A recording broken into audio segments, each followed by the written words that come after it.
In 1920s also you will find Bhagat Singh in his diary writing about the press has become too communal. There are lots of mischief makers in the press, Bhagat Singh is writing. Way back, 100 years ago, there are too many mischief. Today, the mischief makers in the press are those who try telling the story. Right? The main press itself has become communal. The main press itself has become anti-social. And, so all of them engaged with the great processes of our time, their time. How have we engaged with the great processes of our time? The single greatest problem of Indian society is that which the Constitution tried to remedy in directive principles of state policy, in the preamble, when Ambedkar put under the preamble justice, social, economic and political. To that today in our era I would add climate and gender and culture also. Okay, but it was an absolute brilliant summing up.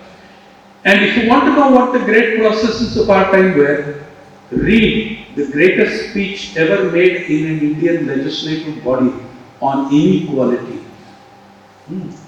November 25th, 1949. Dr. B.R. Ambedkar's speech as he handed over the draft constitution to the Constituent Assembly. What does Ambedkar say in that speech? Today we enter a world of paradox. He said, today India is politically free, but today you have equality in politics. You have an electoral democracy. But there is no equality in society, there is no equality in economy. 75 years later, exactly that situation is much worse. He gave you an analysis of what is going to happen, it has happened. Where is the media on this issue? Ambedkar said that, he said, today there is democracy in politics but not in economy and society.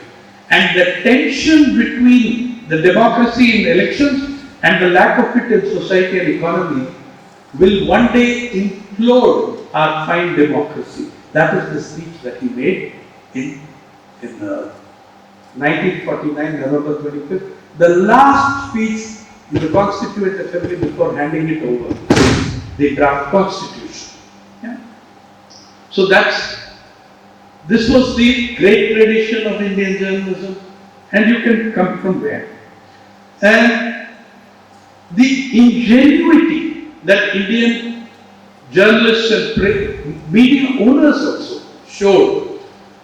Amrit Bazar Patrika, when the Vernacular Press Act was passed, the Vernacular Press Act was aimed at crushing the politics of the Indian language newspapers. So do you know what Amrit Bazar Patrika did? When the Vernacular Press Act came into force, working overnight, in 24 hours, less than 24 hours, Amrit Bazar Patrika, the doyen of Bengali journalism, converted into an English newspaper to escape the law. Overnight, they changed the press, they changed the typesetting, they changed everything, and a Bengali newspaper became an English newspaper to continue fighting in the English language. Now you come to 2021, COVID mismanagement. Look at the gigantic lies we are telling ourselves. Look at the gigantic fraud of saying India's management of COVID is the best in the world. We are the greatest people. We are the greatest in everything. There is nothing that we are not the greatest in, including fraud. So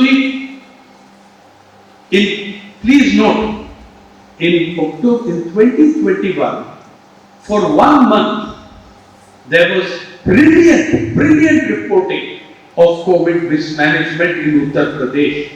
Brilliant at reporting. Okay? Dainik Bhaskar, all of them exposed. You all read it. Thousands of bodies lined up on the river banks to be put into the river or left abandoned on the beaches. Right? That was the fact. Then suddenly it disappeared.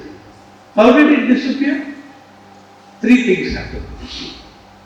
Central government, state government withdrew their advertising. Plus, that was enough to bring the Indian press to heel.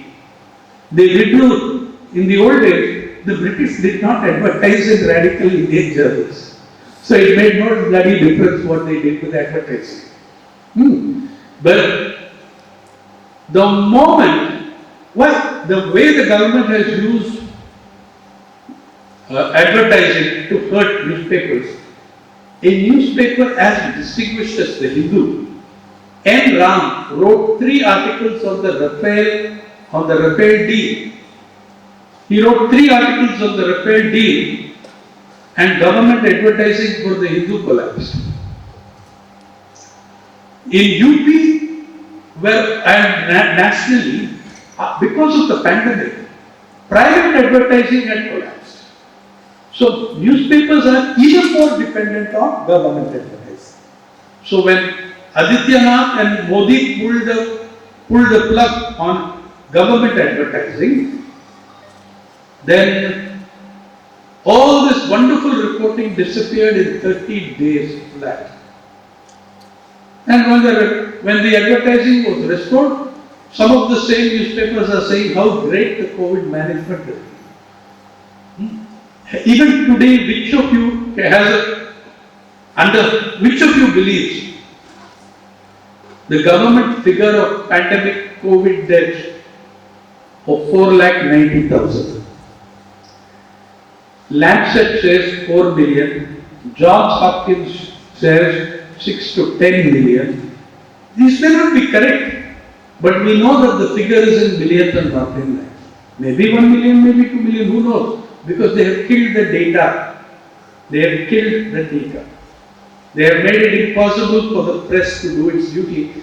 In any case, 90% of the press does not believe that this is its duty. Its duty is to support the government, and you also have in the process the building of the greatest personality cult in the world. Even Putin and Trump are nowhere compared to the personality cult we are running in our media now. Go back between 1857 and 1930, the British proscribed tens of thousands of Indian journals, bulletins and newsletters. They saw how powerful a threat it was. Today they don't have to do anything of the sort. In the emergency in India, you all know the saying, the press crawled when asked only to bend. Now they don't even have to be asked. They will do it.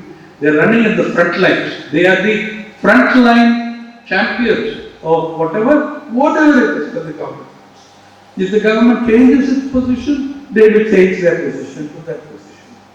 So this is the kind of situation you are having in journalism at the end of 200 years. Now I want to take 5-10 minutes to show you a different kind of journalism, which we are attempting, and many other experiments exist. Whether it is Mohan's group of publications, Alvi and others, whether it is The Wire, whether it is Frontline, there are journals. Remember that historically in Indian media, the small journals made the big difference. The small groups made the big difference.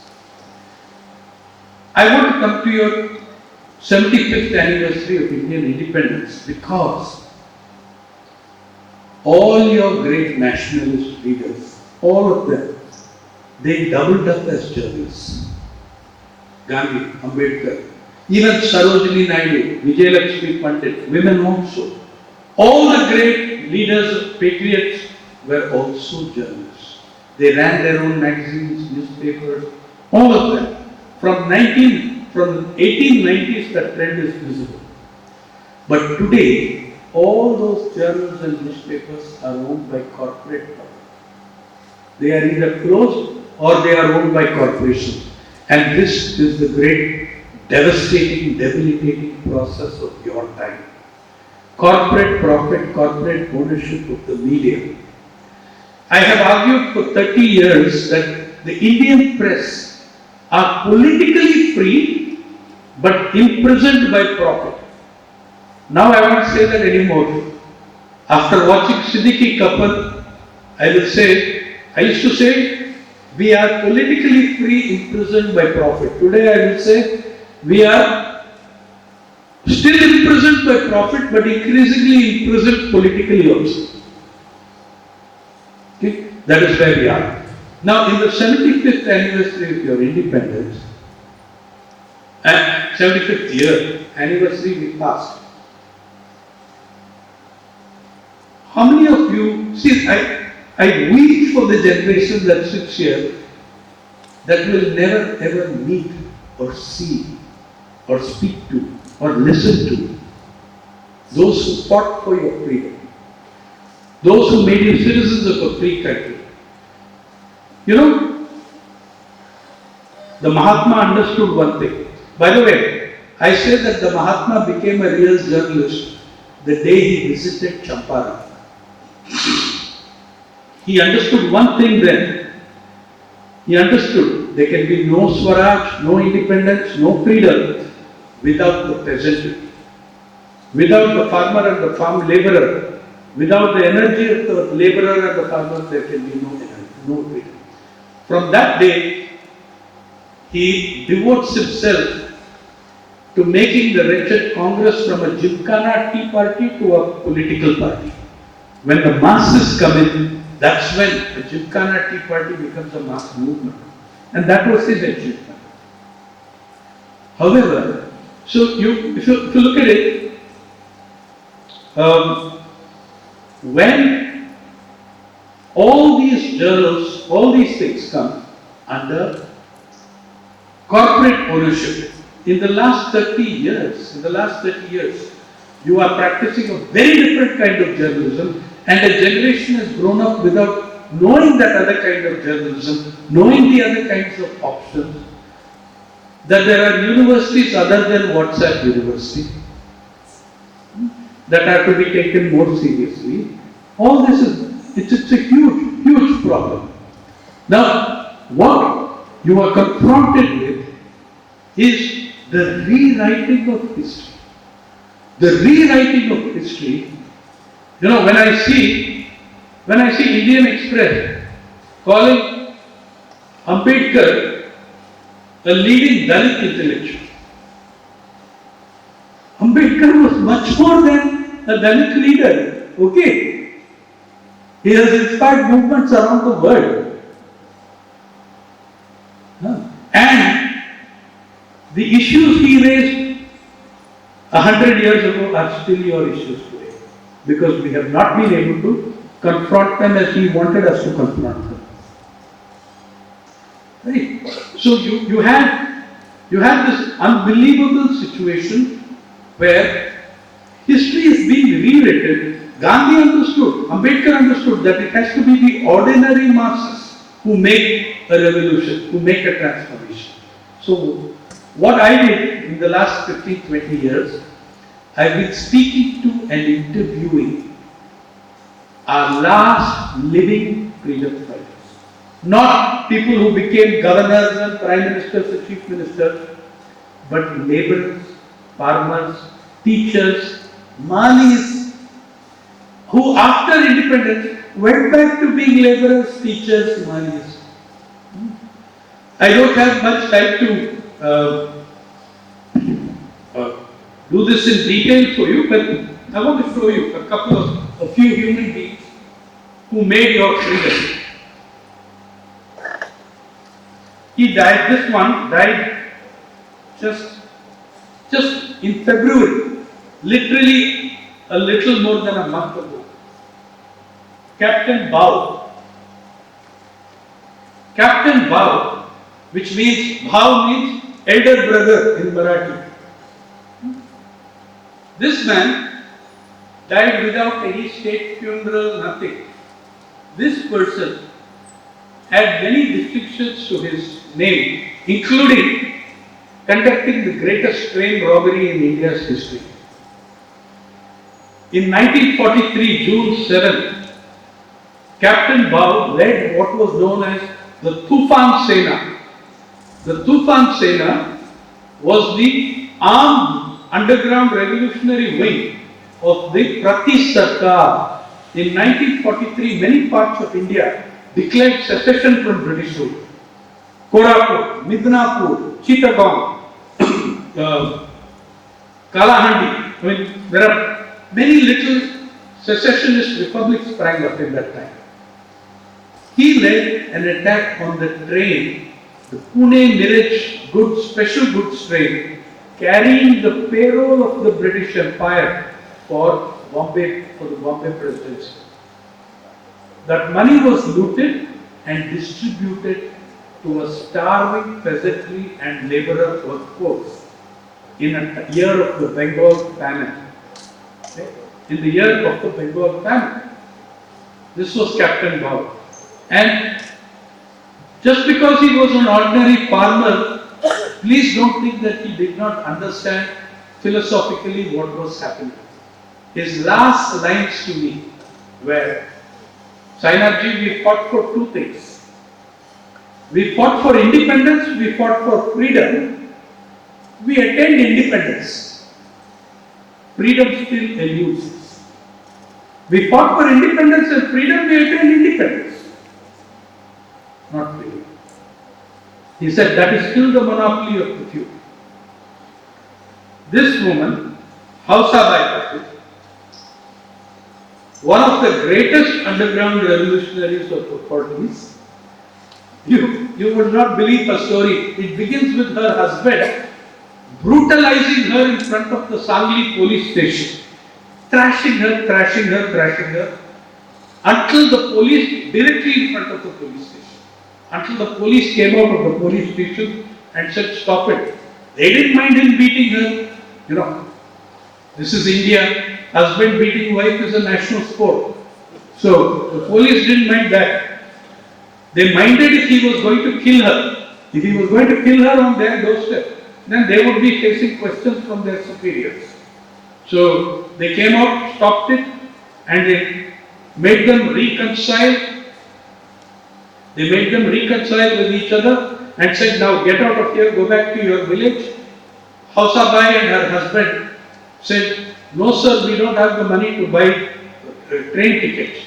So the policemen from the station escorted them to the railway station, bought them tickets, put them on the train, waved them goodbye, and came back to find that while they were away, Hausabai's comrades had looted the police station of all its weapons, ammunition and money. The whole setup was a fake. The husband was not her husband. He was another comrade in the revolutionary underground. They played this drama to get the police out of the station and looted the police station. Weapons which were then used in attacks on British armories and treasuries. Okay, and Hausabai later crossed the Mandovi River, the biggest river of Goa, crossed the broadest part of the Mandovi River at midnight, area infested by crocodiles, buying weapons in Portuguese-held Goa to be used in Maharashtra in the fight of the Tufan Sena. This man is still alive. He is in your neighboring state of Tamil Nadu. He is 101 years old now. Yeah? Top student, American College, Madurai, who never got his degree because he was thrown up. He was imprisoned 15 days. He was the founder of the Tamil Poetry Society, which still exists in the college. And it's a disgrace that the college has not given him an honorary degree, though Tamil Nadu government under Stalin has given him the state's equivalent of Bharat Ratna. After we did the story in Pai. He has still not got a scholar. He is a scholar who has written books and poetry, and political pamphlets, but he hasn't got a degree. Shankaraya was shifted in 6 jails because he was considered so dangerous. Anyway, you will see a book soon with all their stories. Like that, there were many such. Ganpati Yadav was just a bicycle courier. 7 days ago, I met a woman in Purulia, 104 years old. And she kept telling me, you are asking me about the freedom struggle. What do I know about your freedom struggle? I did cooking every day for 25 people. Then I realized what a sacrifice she had made. Why she was cooking for 25 people a day apart from family? She was cooking for the underground revolutionaries hidden in the forests of Purulia. If that is not participation in the freedom struggle, I do not know what is. Okay? These are your last heroes. A handful of them are still alive. Bhagat Singh was in Punjab, he died a few days ago. So, what is the state of a journalism that cannot tell your generation that such people exist? That such people existed amongst us, that they are still there, so happy to talk to you. If you go to Nallakkanne and Shankaraya in Chennai, they are so happy to receive people, young people, and talk to them about the freedom struggle. And both of them will both play down their role. There are people who spent 30 years in jail. It was ordinary people who made this country free. The Gandhis, Ambedkars recognized that in their journalism, that liberation was not going to come from Oxbridge elites, it was going to come from the masses of this country. That was what they understood. Yeah. Now, you look at your media, I will say that the journalism of today, there are, again, like there were then, there are exceptions. There are journals, there is The Wire, there is Frontline, there are lots of little journals fighting to carry out a greater tradition. Fighting to tell you in the wail and cacophony of untruth and propaganda, trying to tell you something different.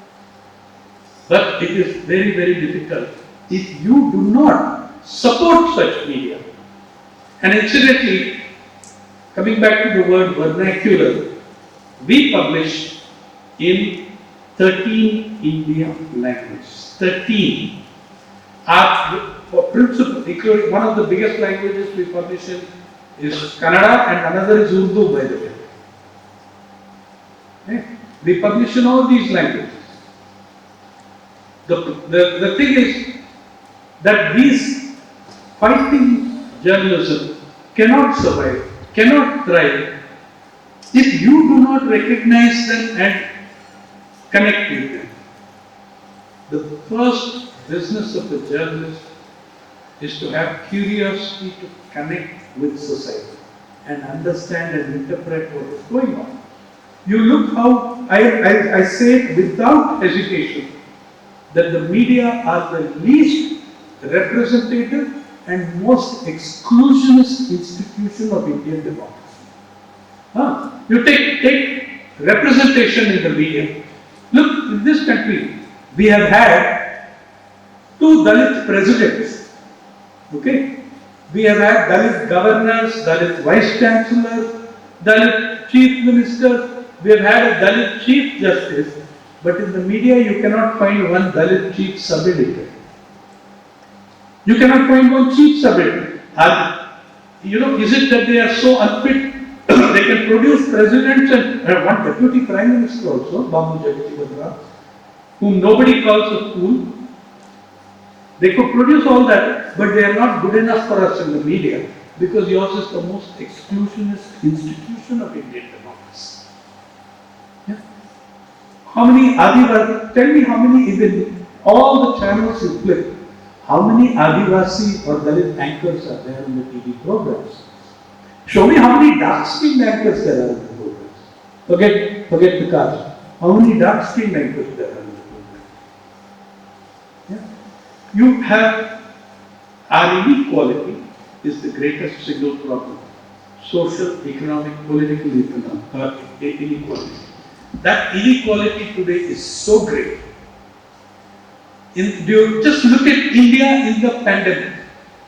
In the first 12 months of the pandemic, what did the government tell us? Economy shrank by 7.7%. Government figure, GDP shrank 7.7%. Independent economists say that is not true. It shrank by 12%. But let us accept, Mr. Modi cannot lie. The media have decided that. So 7.7%, your $2 trillion economy shrank by more than almost 3 trillion. Shrank by 7.7%. But India's 140 richest men, their wealth doubled to $596 billion, which is equal to 22.7% of your GDP. Mr. Mukesh Ambani's personal wealth is greater than the GDP of Punjab, whose farmers were fighting.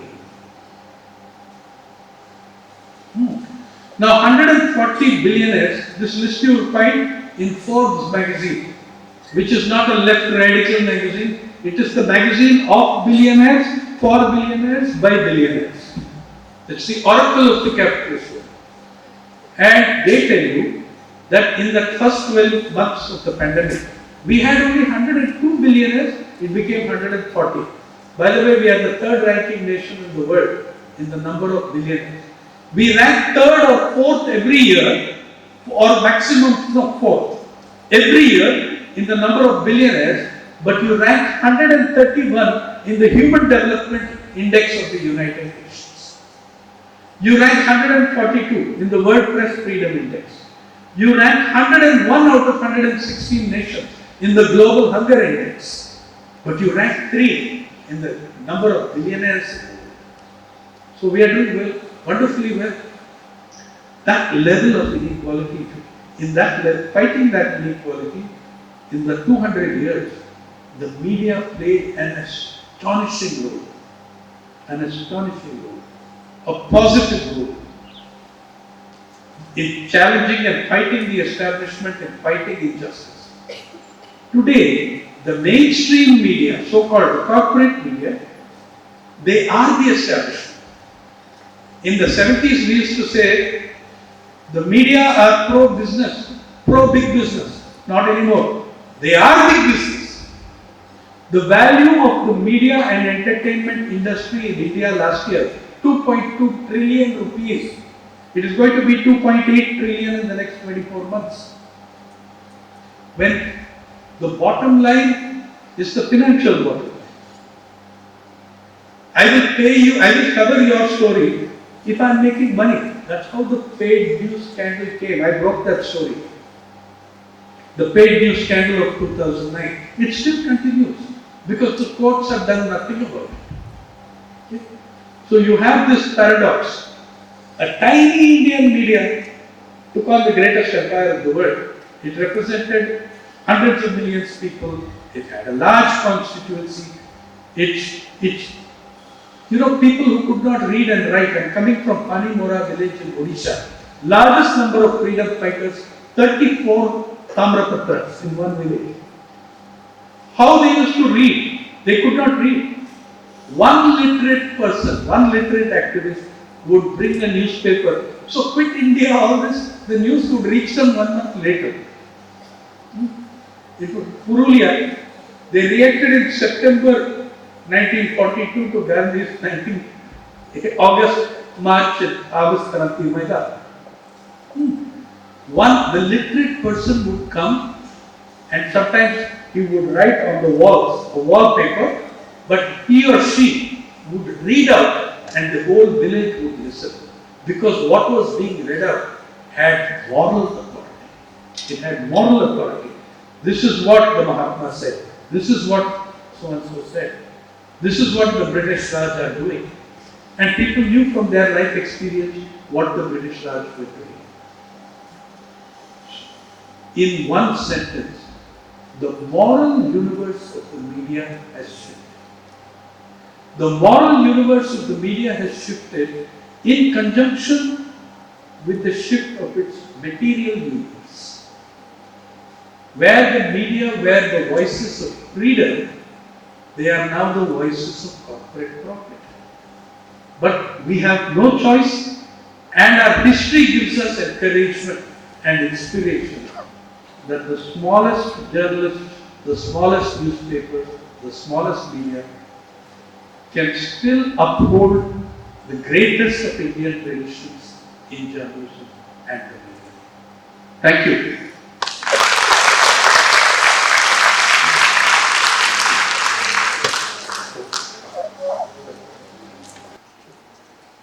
Yeah, you can hear me. There was one census. It's hilarious what happens when you disaggregate. I was staying in Bihar, now part of that part is Jharkhand. And I was staying in the house of the census enumerator. Yeah. The census enumerator, he did everything in that village in Palamu, he counted everything what he had to do. But when it came to counting the Adivasi tribe called Birhor, the Birhors are an ancient nomadic tribe, 100% dependent on the forest. By the way, 0% crime record. There is no Birhor with a criminal record. At least up to the late 90s when I covered it. Nowadays, nobody is spared a criminal record. So my friend, what happened was when he had to count the Birhors, he would not go to the Birhor settlement. I had come to Palamu to go to the Birhor settlement. He sat with the Sarpanch of the village and they guessed how many people are there in that settlement. And they gave them all names, good Hindu names. So suppose that fellow's name was Birgu, they would make him Birgu Ram or Birgu Das. Suppose that woman's name was Sola, they would make her Sarla Devi or Sarla Devi. For women, only Devi. So men had a choice between Ram and Das. Actually, they didn't have a choice, but they had two of them. So that was the thing. Then they both sat there and calculated and put down numbers. I told the enumerator, yeah, I am your guest, you are my host. I am going to meet these Birhors. Why don't you come with me? Let's do the enumeration there, you do it. He said, वो लोग भैया वो लोग साहब वो लोग आदमी का मांस खाता है. They are cannibals. Nonsense, utter nonsense. Okay, but they are cannibals. He was frightened of them. He is a good lower middle class Brahmin Tiwari. Okay. So he was terrified of them. I heard the same rubbish in the Koraput hills when it came to counting the Bondas. Admi ka maas karta hai. So these kind of prejudices and vilification of communities that we have built up, that prejudice enters your data, whether you like it or not. It is the data are the reflection of your social prejudice. The prejudices of our society will come there. Now about NCR. Have you ever seen how the police record a suicide? I have been present several times. First and foremost, if the suicide of the farmer, if that farmer is a woman or a Dalit or an Adivasi farmer, the police do not accept that as farmer. Women can't be farmers. Women are farmers' wives. Okay.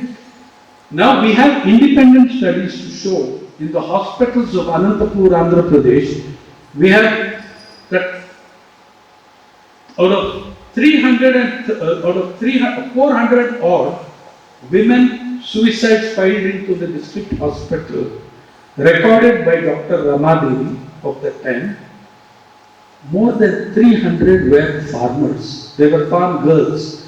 They did the maximum amount of labor on the farm. They had to be called farmers. But our social prejudice enters that and skews the data so that far fewer women farmers are recorded in the suicides list.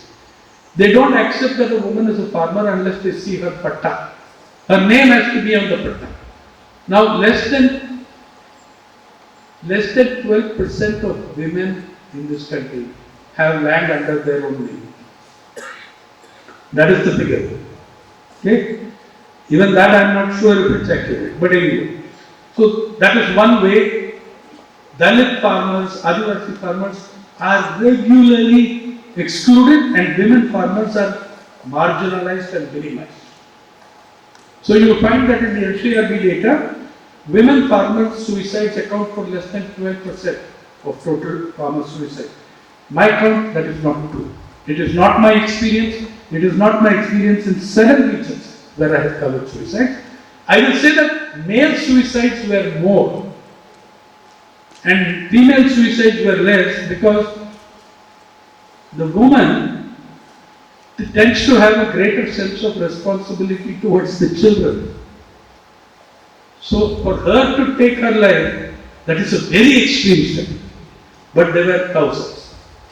Okay? So you can imagine how extreme the situation was for them. So this is one set of exclusion. Then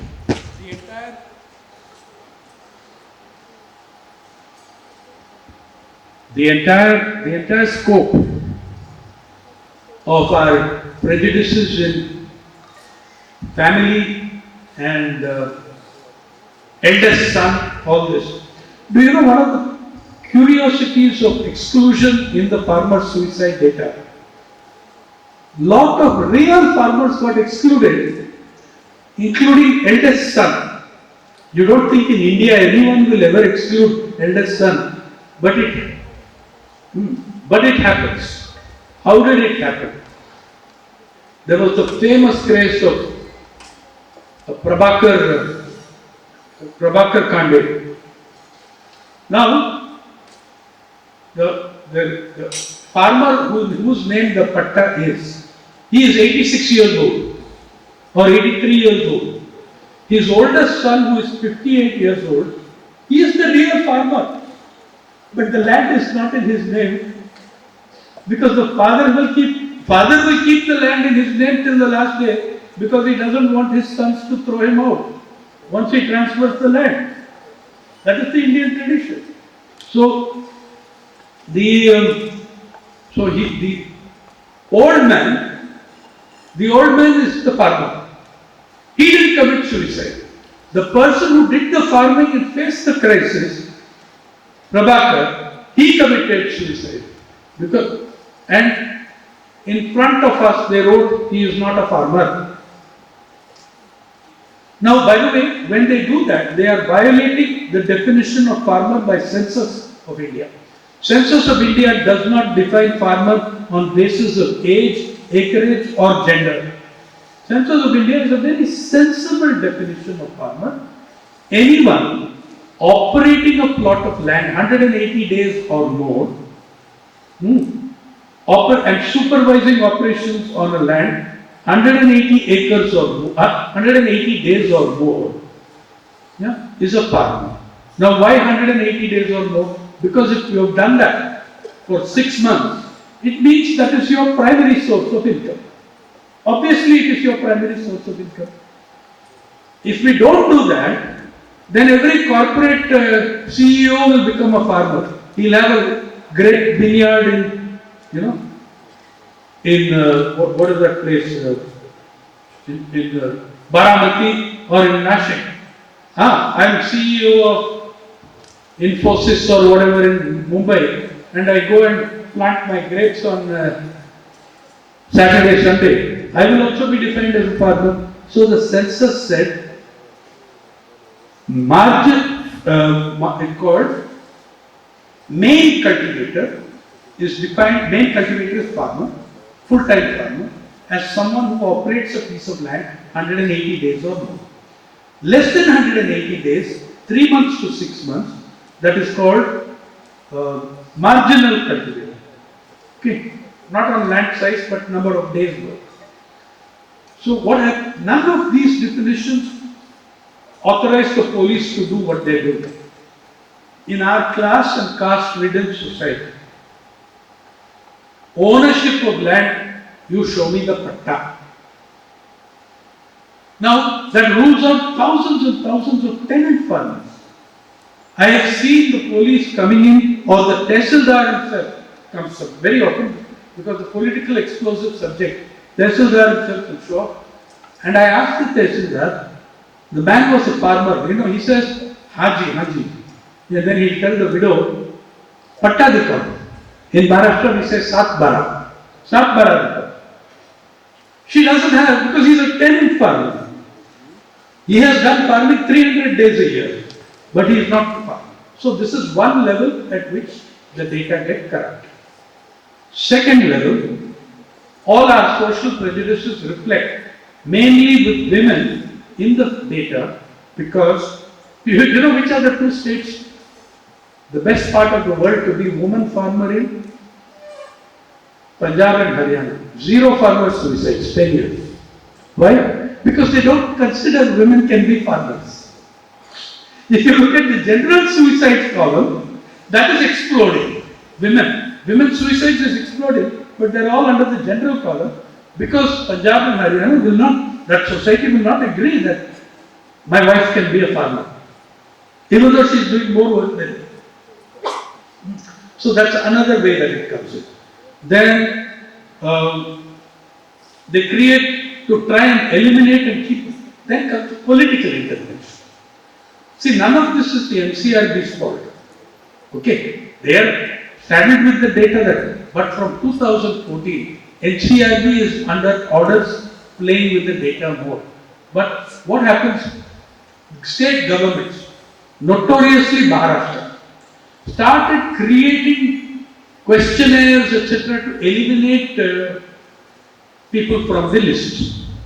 So, they broke it into farmers' suicide, and next one, farmers' close relatives' suicides. I said, why don't we have farmers' friends and neighbors also? Then they started distributing questionnaires to be filled in. When I went for the death of the first Adivasi farmer, he got reported because I was there at that time, Digambar Agose, 2004 Vidarbha. The villagers were making a joke, that there were 46 points to be filled in the questionnaire.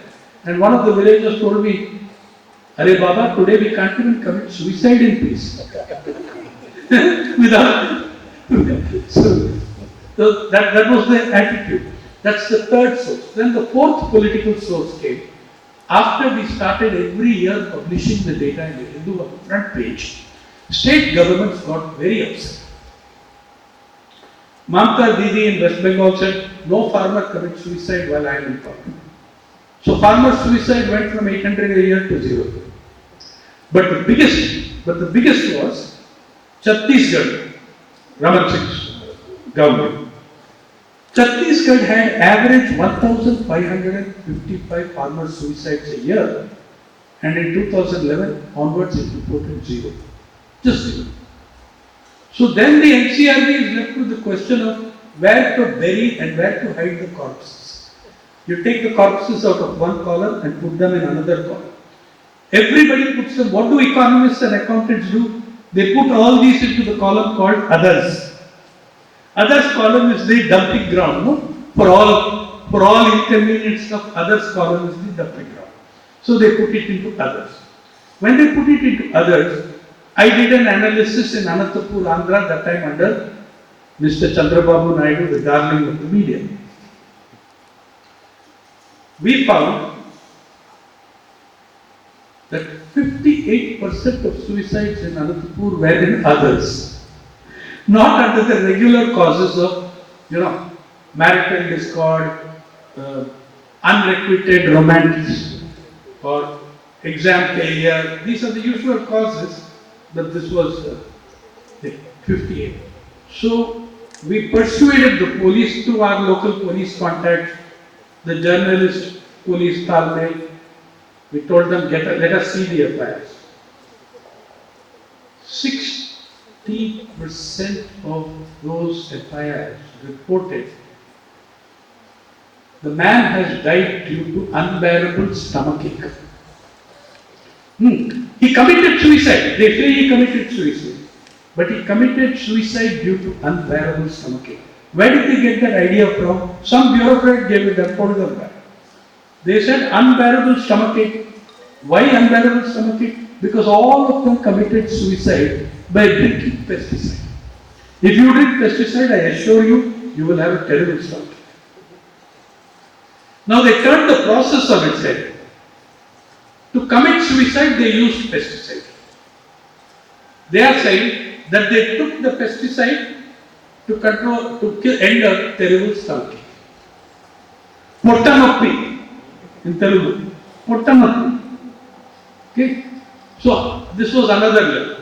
Then by 2013, 12 state governments and 6 union territories reported zero suicides.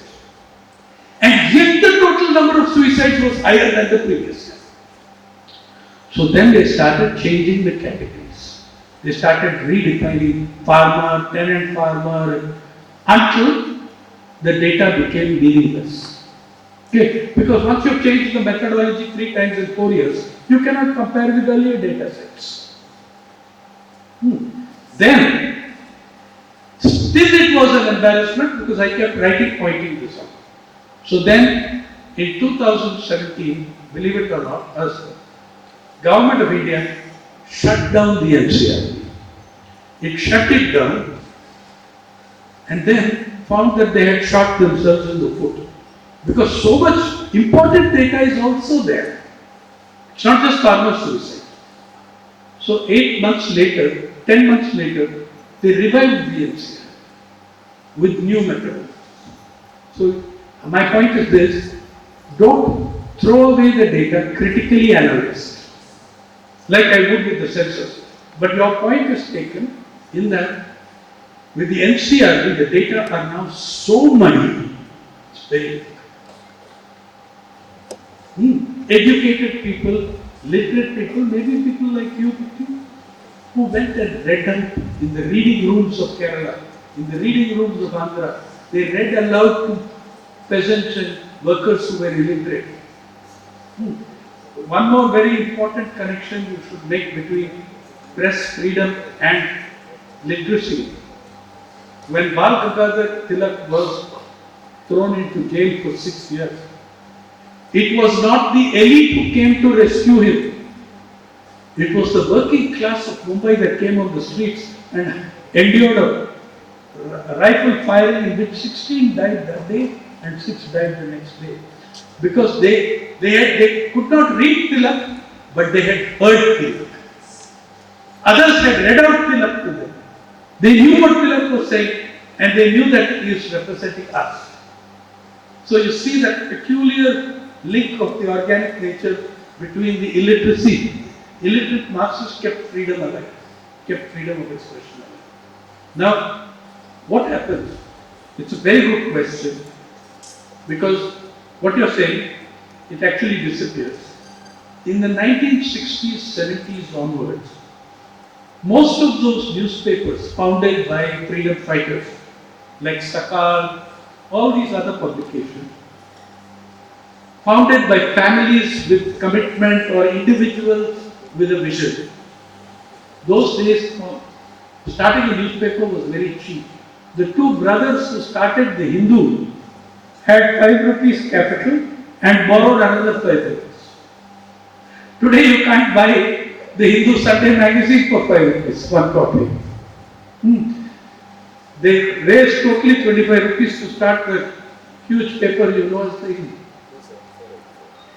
Today, from the 60s, 70s, all these small publications which played such an important role, the founder is dead, the family, maybe the children have migrated, they are not interested. All these newspapers begin to get bought over by corporate business. Then it's like franchising journals, like McDonald's. You can call it McDonaldization of journalism. It tastes the same everywhere. That is the slogan of McDonald's. So then you had, when corporate ownership comes to force, the only thing, what is a corporate concerned about? Is it concerned about manual scavenging? No. Is it concerned about women not getting proper representation even in the corporate sector? Less than 6% of CEOs are women. What are they concerned about? They are concerned about revenue and profit. So they will do and they will market what brings them revenue. In my direct experience, in 2006, the worst year of farmer suicide, worst year in Vidarbha, worst year of farmer suicide, farmers were committing suicide at the rate of 8 a day, 1 every 3 hours. And then what happened? So they were committing suicide at the rate of 1 every 3 hours. And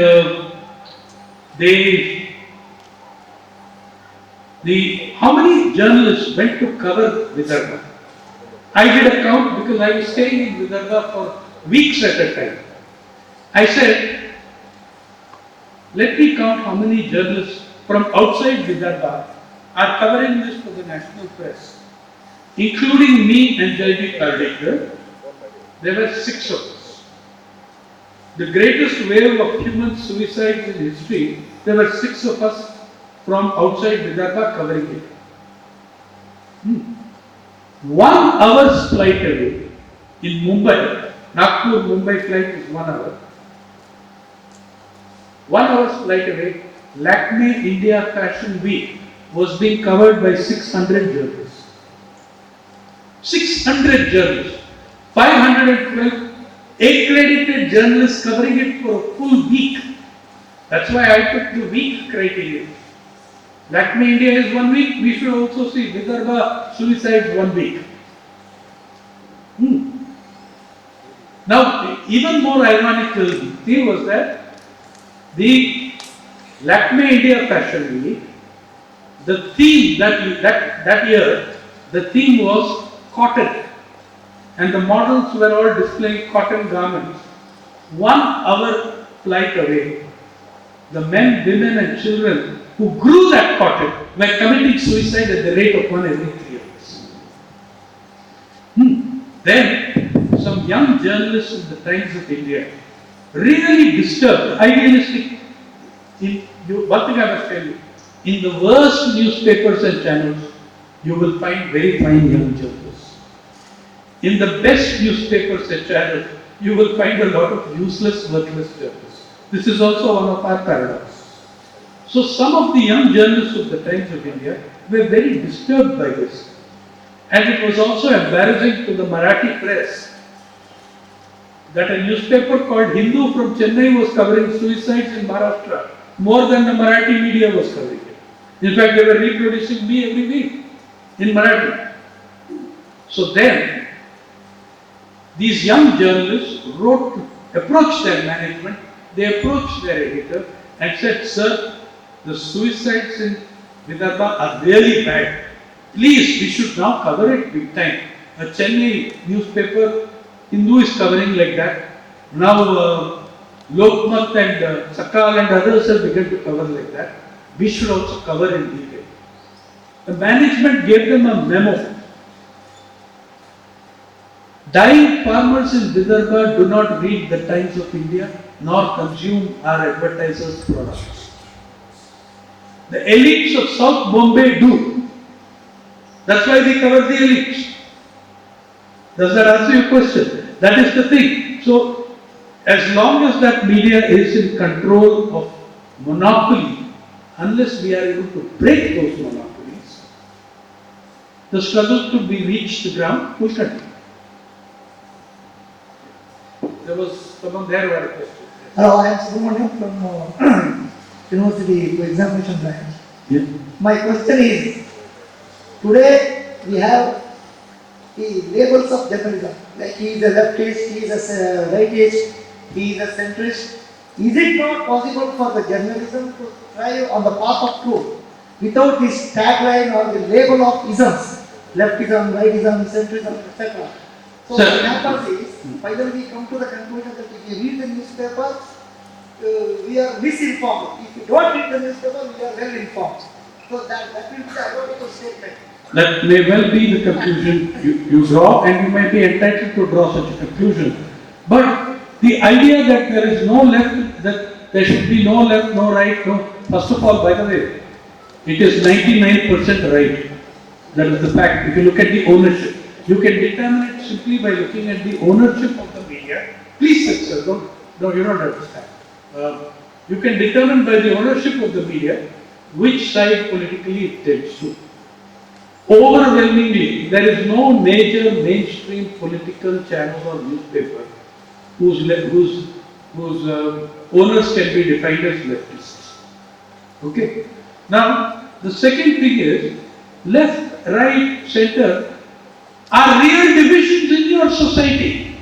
You are asking that the media should not reflect the divisions in your society. That would make us very bad journalists. You know, if it's like saying, what you need is that the media rise above the division. Now, that's different. It's like the media are extremely, in my opinion, extremely casteist. I showed you the exclusions of people. But it doesn't mean that those of us who are politically sensitive or aware should say, okay, I belong to this caste, so I should write like this. That's nonsense. Right? So what you are asking for is us to rise above our prejudice. Oh, I agree with you on that. However, the fact is, when we say both sides of a story, the television practices this ridiculous panel discussion. That's why you don't see me ever on television, except at election time when I have my own interests. But this panel discussion, one side says world is round, and the other side says world is flat. Anchor says therefore the world is a triangle. No, that is bad. That is bad journalism. It's bad social science. It's bad political science. Right? I remember one very great editor once debating with me. Actually, I wasn't able, but from the state of Karnataka, debating with me about the truth always lies. Normalcy always lies in between. So they were debating that time Chernobyl. Whether 2 people had died or 2,000 people had died. The Soviets said 2 people, the Americans said 2,000. So he said, truth obviously lies in between. Normalcy always lies in between. Between left and right. So I said, does that mean if I place your left hand on ice and your right hand in fire, your body temperature will be normal? In between. The truth lies in between. He didn't like it much, but anyway. So the thing is, the world is, sometimes reality is very one-sided. Tell me, how many sides are there to the story of the death of tens of thousands of children in the bombing of Hiroshima and Nagasaki? What are the 2 sides to that story? It's a very one-sided story. That a nation decided to experiment for the first time in human history with nuclear weapons, and it chose civilian towns and bombed them. What is this? But the entire story has been told from the perspective of America. Entire story. In our history books, we learn it from the perspective of America. That it was to bring the war to an end. That is absolutely a lie, because for more than 1 year, the Japanese had been suing to surrender. But the American nuclear lobby said, no, don't accept the surrender. The weapon is not ready, we need to test it out. That was called Operation Manhattan. They tested it in the deserts of Nevada, Los Alamos test. And then, not leak, okay. if the bomb was intended to bring the war to an end, it should have ended with Hiroshima. Why Nagasaki? Because Nagasaki was a different bomb. One was a uranium bomb, one was a plutonium bomb. The plutonium lobby wanted to test its bomb. So you could not end the war until the nuclear lobby had tested both bombs. That is the most one-sided story I know of in history, but that side is not true. You know, also like facts. Facts don't always add up to the truth. Truth is another category.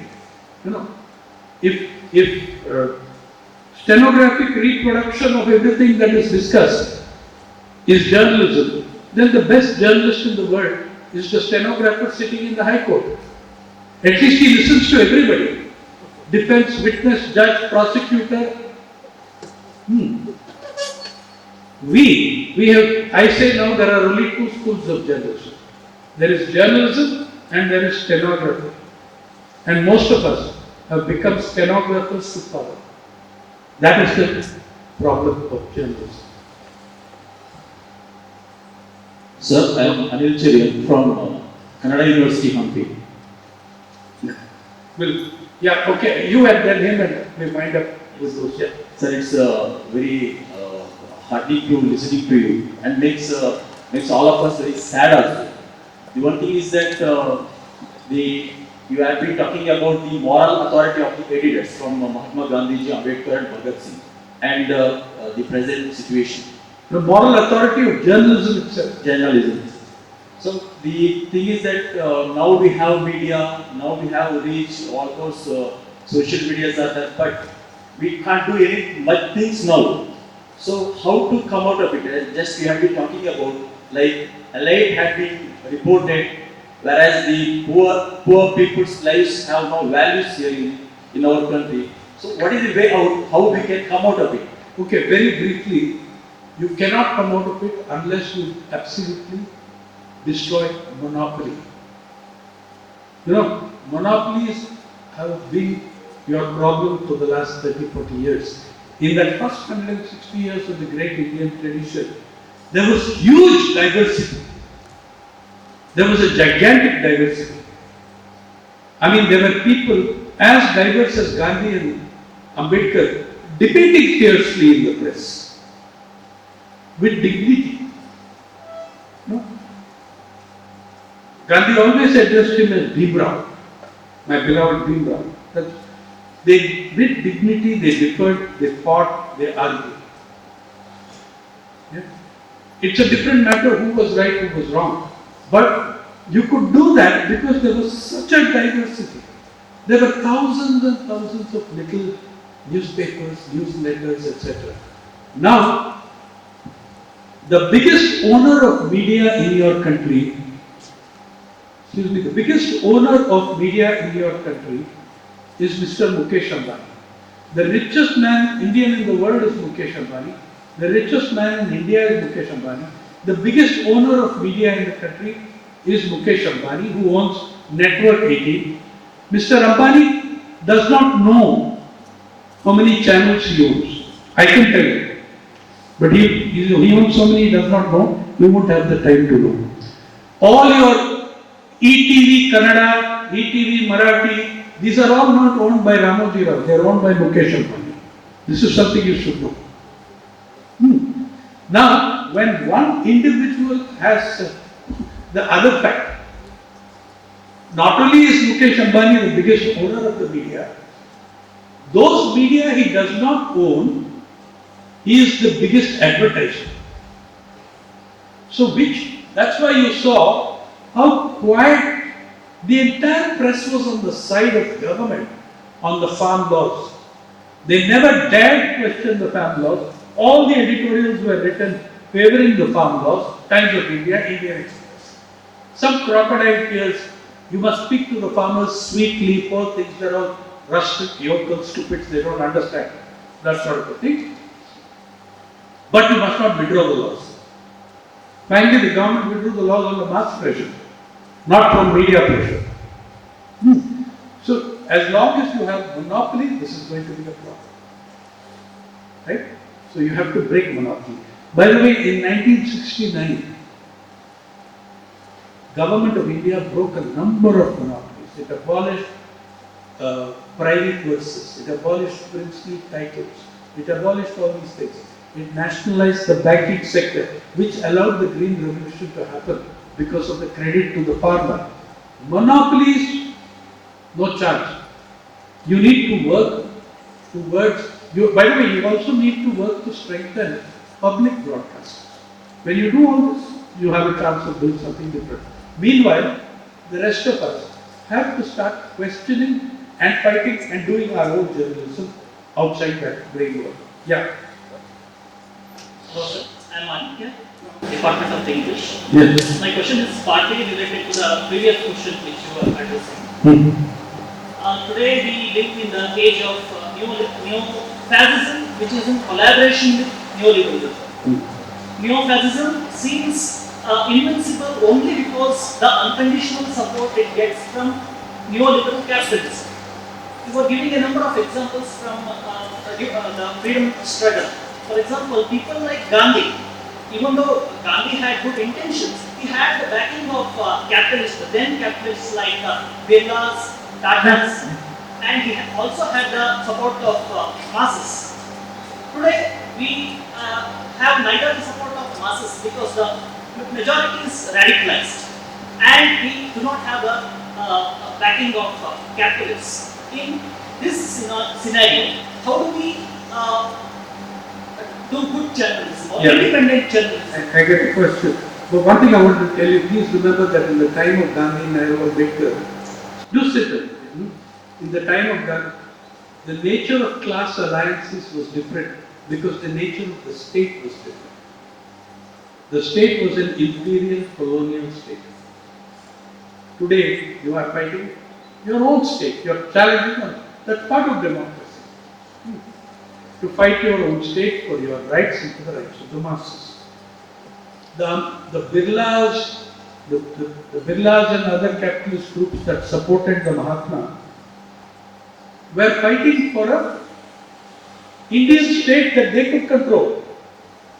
So they had their own interest in joining the mass struggles.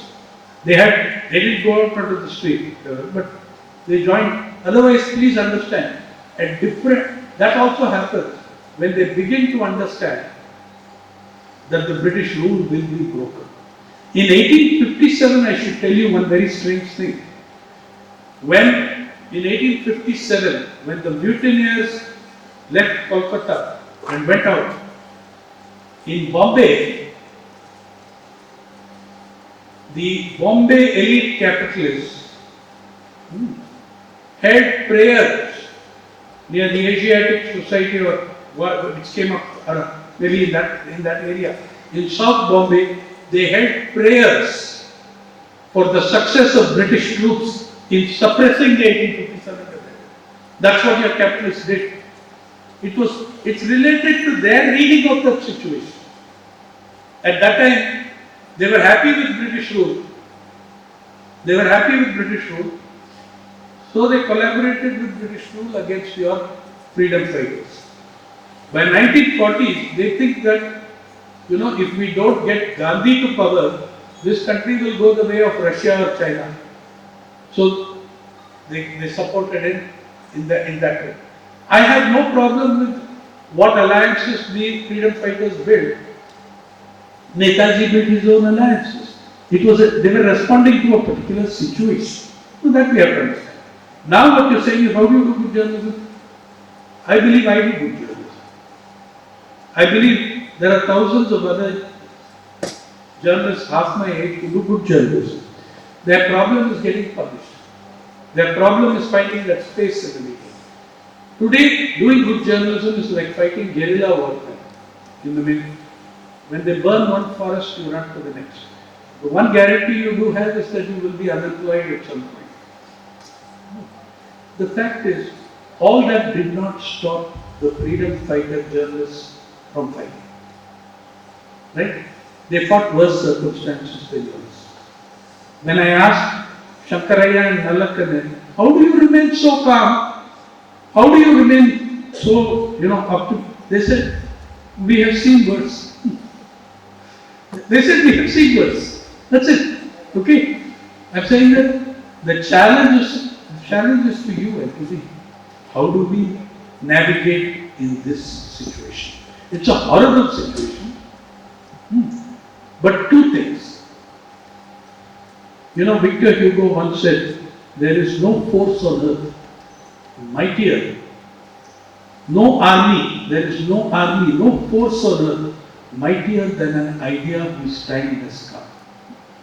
I believe that in India, that time has come. And the idea is social, economic, political, cultural and gender justice. That idea has come. No amount of trying to kill it will kill it. You will kill thousands of people in the process of trying to kill it. But I think that idea has come. And as it takes root in more and more minds, and that is the challenge with the journalists, to expose fraudulent ideologies, to expose, just as it was in the 60s, 70s, to expose fake godmen. We used to do that, by the way, in the 70s and early 80s. We used to expose fake godmen. Fake godmen are running governments in the states. Yeah? So that's what, it's up to us. It's never been easy. It has been done.